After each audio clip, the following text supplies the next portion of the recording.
जी नाज़रीन, वक्त असां नवाब शाह प्रेस क्लब वारा मौजूद आहियूं जिथे ज़ेबल यूनिवर्सिटी कराची जा शागिर्द जिथे हुन सां नाइंसाफ़ी थी आहे एहतिजाज करणु अचो त हुननि सां ॻाल्हि ॿोल कयूं त छो एहतिजाज कयो? ऐं ज़ेबल यूनिवर्सिटी में हाणे टेस्ट ॾिनी ऐं HSC में टेस्ट ॾिनी। HSC में मुंहिंजूं 69 मार्कूं आयूं आहिनि।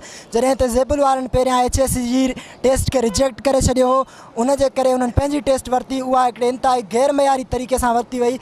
जे इन खां बहितर कंहिं बहिराड़ी जे मिडल स्कूल में 6 क्लास जो जेको पेपर वरितो वेंदो आहे उहो बि अञा बहितर तरीक़े सां वरितो वेंदो आहे। असां चीफ जस्टिस ऑफ पाकिस्तान, वफ़ाक़ी वज़ीर तइलीम ऐं सिंध जे वज़ीर तइलीम ऐं गवर्नर सिंध खे नोटिस वठी इंसाफ़ ॾियण जी अपील कयूं था। जेकॾहिं असांखे इंसाफ़ न मिलियो त असां गवर्नर हाउस वारो मरण घड़ी ताईं बुख हड़ताल कंदा। ऐं सिंध गवर्नमेंट खां इहो मुतालबो कंदुसि त इहो सिफ़ारिश जेको सिस्टम हले पियो इनखे ख़ुदा ख़तमु कयो वञे। ही नौजवान जेको नवाब शाह छॾे करे सिंध जा कुंड कुड़च सिंध जे मुख़्तलिफ़ सिटीज़ मां यूनिवर्सिटी कराची में वञी पंहिंजो टेस्ट ॾियनि था, उन्हनि खे रद्द थो कयो वञे, सिफ़ारिश कल्चर हलायो पियो वञे।